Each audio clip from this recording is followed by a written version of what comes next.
Hello everyone, this is Borja again. Welcome to day 4, which is all about getting content to your site.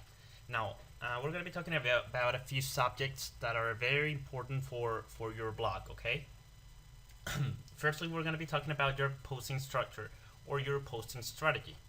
We're also going to be talking about your first post topics, on-page SEO, and important basic pages that you need to have on your site, on your blog from day 1.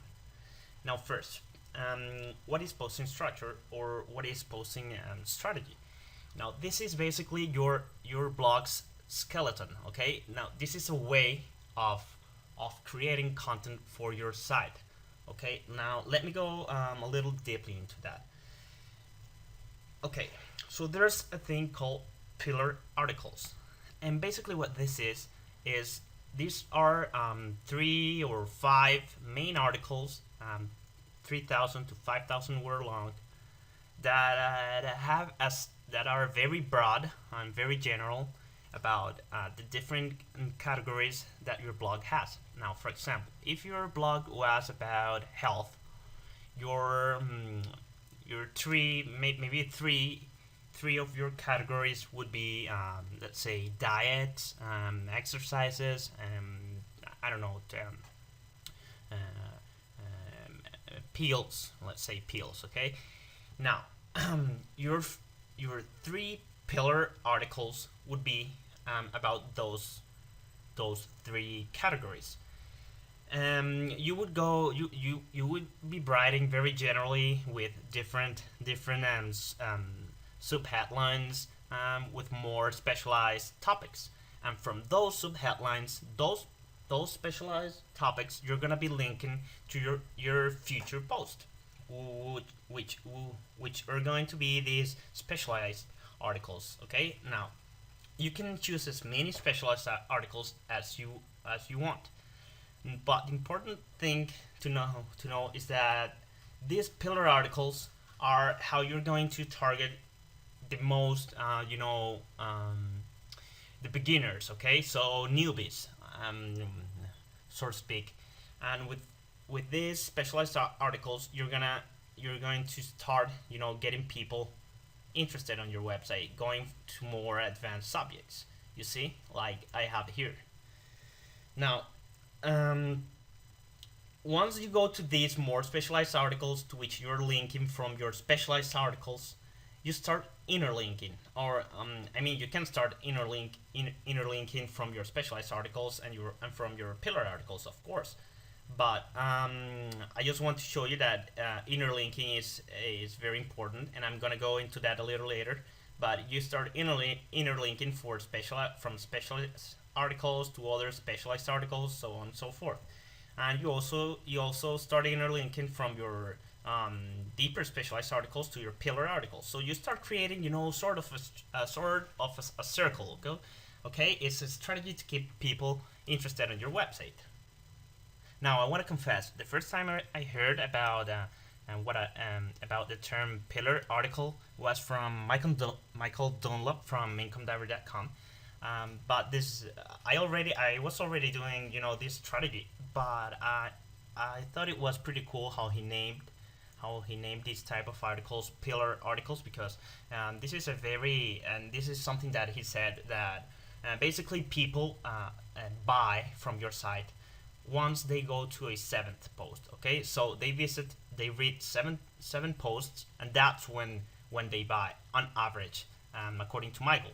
Anything is it's more or less true. It depends on your niche, and it depends on on your persona and the type of the kind of credibility that you have. But yeah, those are basically the numbers, and this is why you do this strategy, because you can go and you can advertise, for example, a pillar article to gather beginner readers, and this would be kind of a guide. Okay, so they start reading your pillar article, and then they want to read more specialized topics within your pillar articles, and they start moving forward through your website, and they start becoming more of a followers instead of first time readers. Now let's move on to choosing your first topics. Now, of course, your first topics, the first articles that you're going to write, are going to be your categories, your pillar articles, which, as I said, the topics would be your categories or your main categories. Okay. Then for your more specialized articles, you have to do some keyword research, and of course, within your subtitles, because your pillar articles are going to have some subtitles or subjects, so to speak, and from there, from those paragraphs, you're gonna be linking to your more specialized articles. So that's what your second set of posts are gonna be about. Now, you want to be writing about whatever you want. Now, this gives your blog personality, and it gives you credibility. It gives you authority, because you also want to create some uniqueness for your blog, and that's how you do this. Now, I would say that if you're just gonna be blogging, as a hobby, part time, you can go ahead and create about 10 articles before you launch your blog, because that's gonna give you a little space, because once you launch your blog, it's gonna be hard to keep up. You have to write consistently to keep your readers interested. Now, on page SEO. Okay, I have said this many times through these video series, this training series. SEO is a pretty advanced subject, but you do need to know about on-page SEO before you start writing your articles or in your posts, because this is a pretty important part of your traffic strategy. Okay, now understanding SEO. Okay, basically what SEO means, and you can go ahead and Google it, because you're gonna find a lot of very interesting articles about what SEO means, and please be patient, those who already know what SEO means. So SEO, like I'm saying, means search engine optimization. This is the act of optimizing your blog or your website to get better results on the search engines, better rankings. But what is on-page SEO? On-page SEO is a very specific way to building your posts. Okay. Um, Basically, what it means is that, for example, there's a couple points, a checklist that you have to go through when you're writing your post in a very mechanical, very robotic way.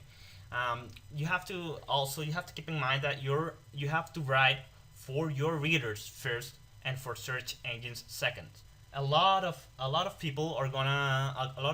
marketers are gonna tell you this. You have to write for your readers first, and for the search engines later.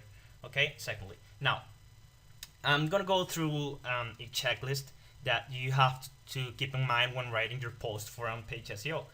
You have to make sure you have images on your post, images that contain your keywords, the main keywords that you're targeting with your post.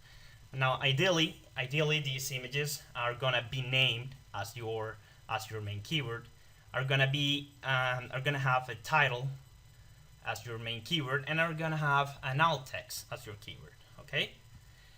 Keyword density. This means basically how many times your keyword appears on your post, and I would say between 1% to 3%. A lot of people have different approaches and different opinions about this, but personally, what has worked for me on the past is around 1% to 3%.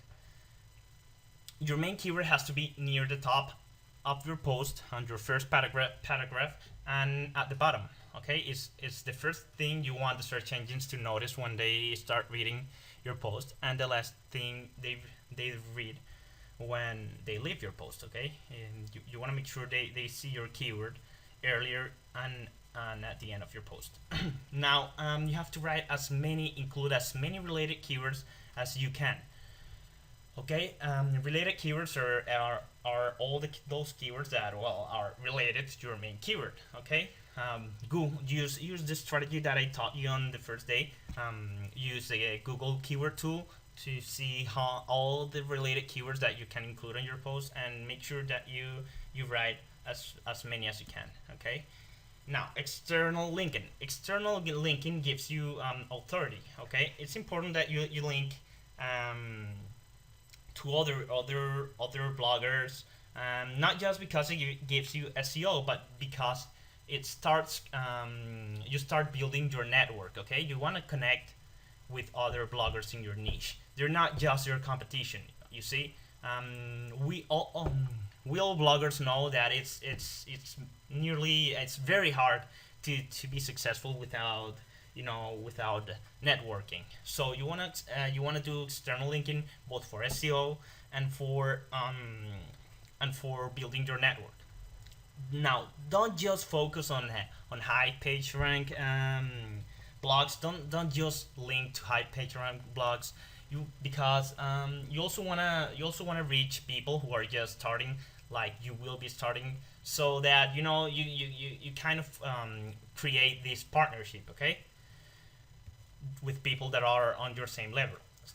Now, internal linking. Basically, what this means is what like I said earlier on posting structure. Internal linking is linking to all your posts on your blog, and also go ahead and and edit earlier post and link to your new post. No, this is very good for SEO. Keyword on the title tags. Now, title tags are basically the main title of your post, then the subheadings, then the third subheadings, which is basically H1, H2, H3 in HTML tags. Now, you can, when you're editing your posts on Google on WordPress, you have the option, just like you do on any other Word editor, like in Word documents. You can select your keyword. Yeah, you can select any phrase that you want, and make it a title. Okay. And last but not least, you want to add a call to action at the end of your post. Okay, Google loves to see that you're calling your readers to interact. Okay, Google likes to see people commenting on your posts, and kind of being sociable, and not just being stuck. Yeah.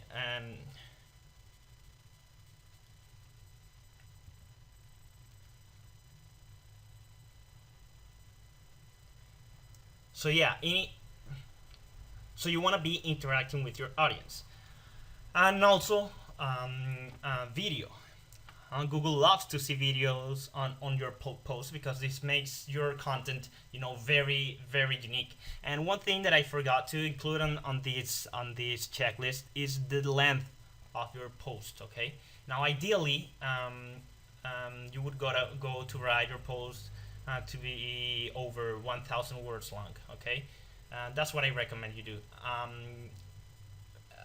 Nowadays, I make sure my posts are all over 2,000 words, because I try to compete for very, very competitive keywords, and basically larger content ranks better. Period. Okay. So, like I said, make sure you include as many of these checklists when you go to write your post.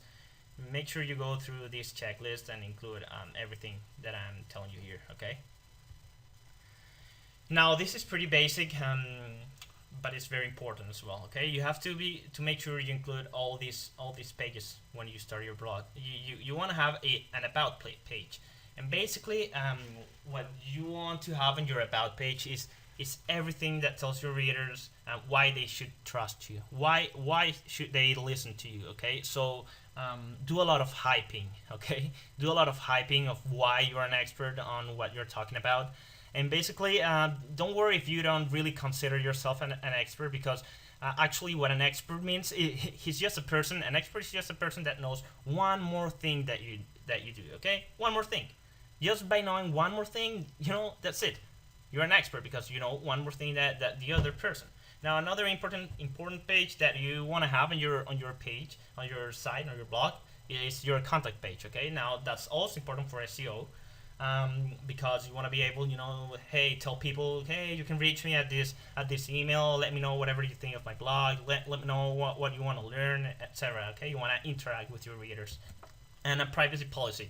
Now this is very yeah, it's very important. It's very boring to write a privacy policy, but there's a very interesting interesting plugin that you can use, which is the Easy Privacy Policy. You will find the link to the Easy Privacy Policy right below this video. You can download it and you can then upload it to your blog and automatically create a privacy policy without